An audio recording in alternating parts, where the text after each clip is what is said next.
Well, how are we going to treat this patient that you just used a chest x-ray to diagnose? Well, let me give you a strategy. You know, about 3 weeks ago, we got brand new guidelines for treatment of community-acquired pneumonia. Okay, don't worry, because it's going to take at least a year or a year and a half before that makes it to your exam. The good news? Yeah, the good news. All right, good news.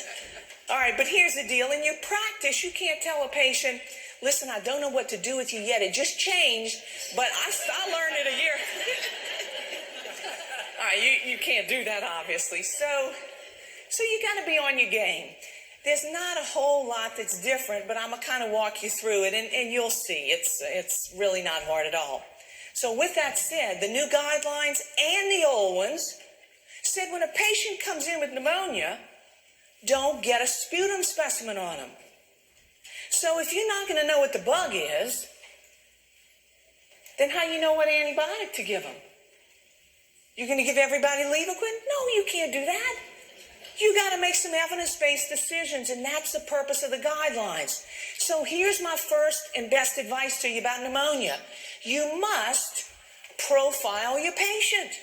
You know, profile kind of has a bad rap, but we profile patients all the time in medicine and in nursing, and we do that because it helps us better manage them. So you got to profile your patient.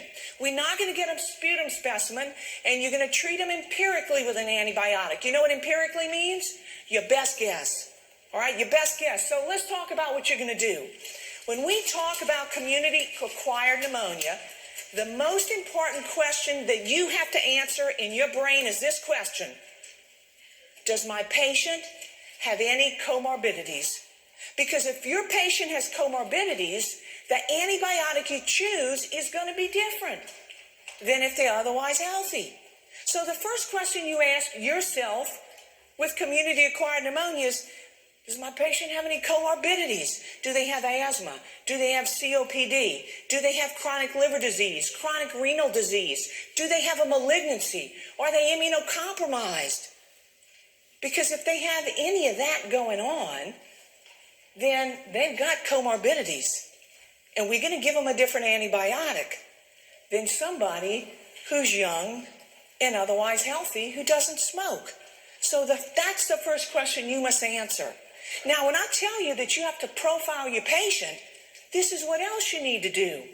You need to find out what symptoms they're having. Because when someone's got comorbidities, they usually come in with a bug called strep pneumo, which has the highest rate of mortality for outpatients with pneumonia. It also means you need a good antibiotic. How do they look when they're in your exam room? If they've got strep pneumo, they come in with fever. If it's an older adult, they often have confusion and maybe not fever. If they come in with strep pneumo, they've usually had an abrupt onset. They have chills and they feel terrible. That's your typical patient with strep pneumo. On the other hand, when patients come in with no comorbidities, they haven't had an antibiotic lately, they're not on CPAP or things, you know, they have no respiratory pathogens that you should assume they have because they have tubes connected to them, right? Like a ventilator patient in a hospital. If your patient doesn't have any of that and they're young, then typically they come in with cough and low-grade fever, and they don't feel good, but they're still walking around and doing what they usually do. You know what we call that pneumonia? Walking pneumonia. Exactly. So the presentation of the patient can be very, very different. And all of those are good clues to you because you got to pick an antibiotic and you got to make a good decision. So what antibiotic? When they have comorbidities, look at what the evidence-based guidelines tell you to do. A respiratory quinolone. What's a respiratory quinolone? A respiratory quinolone is not Cipro. A respiratory quinolone means that quinolone kills bugs, look, above the belt. Above the belt, those are respiratory pathogens. Below the belt, that's not a respiratory pathogen.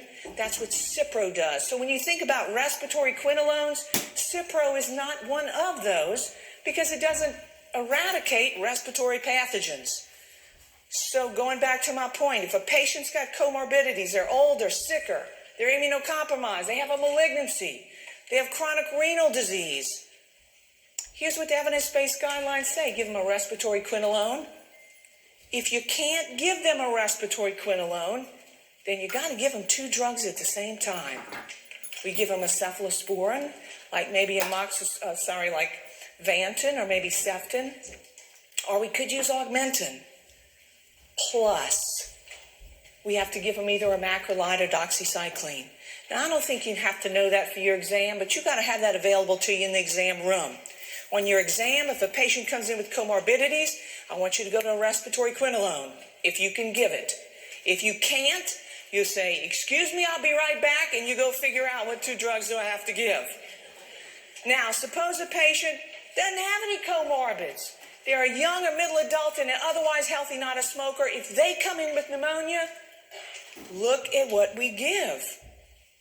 We have 3 choices now. We can give amoxicillin, high dose. High dose means a gram